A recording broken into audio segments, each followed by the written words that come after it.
Hi Kids and Teens Psychology Tribe. Today's video is on separation anxiety. I'll explain what separation anxiety is, why it happens, and 3 things you can do to help your child separate without significant distress. If you like what you see today, please like our page and share with a friend. As always, we love to see your comments. Anxiousness in babies and toddlers when they're about to separate or are separated from their parents is normal. This feeling serves us well.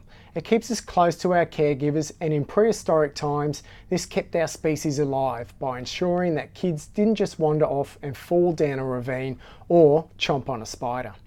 You can see this in babies and toddlers where after wandering off a little, they look back to check where you are and to see if what they are doing is okay. These separation anxieties become apparent around 9 months of age and are clearly evident by 18 months. This is because your children are noticing that you are no longer an extension of them, and because there are likely more times that you and your child are apart, like going to another room or going to the loo.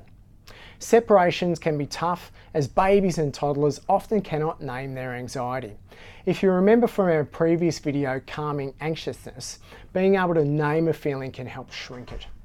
Furthermore, due to a lack of experience and time feeling much longer for younger children, they become concerned about whether you will return and struggle to sit with the anxious feeling.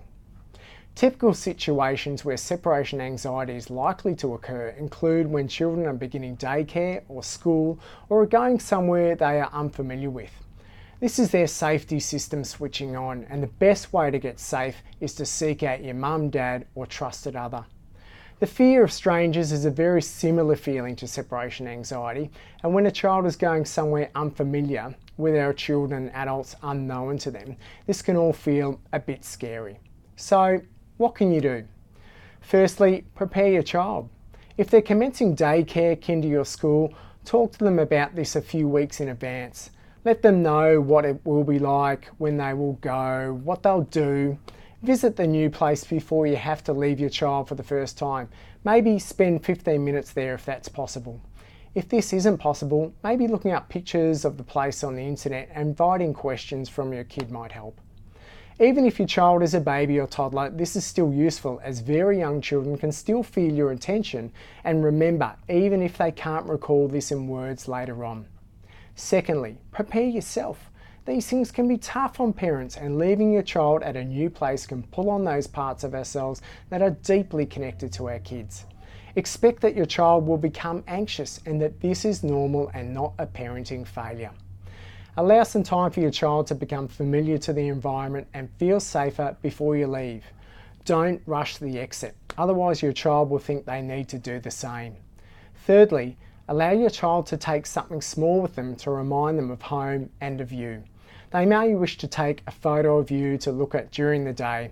You may also wish to let them know that there is a small string connecting your heart to theirs. No matter how far apart you are always connected and you will always return to them. For some kids, separations can be more difficult, and for parents this can be heart-wrenching, guilt-inducing and frustrating. Remember, attempting to rush the exit is likely to escalate anxious feelings and make leaving the next day more difficult and more traumatic. It's important to spend the time to help your child calm, to let them know that they will need to stay, but that you'll be back to pick them up at the time you have said.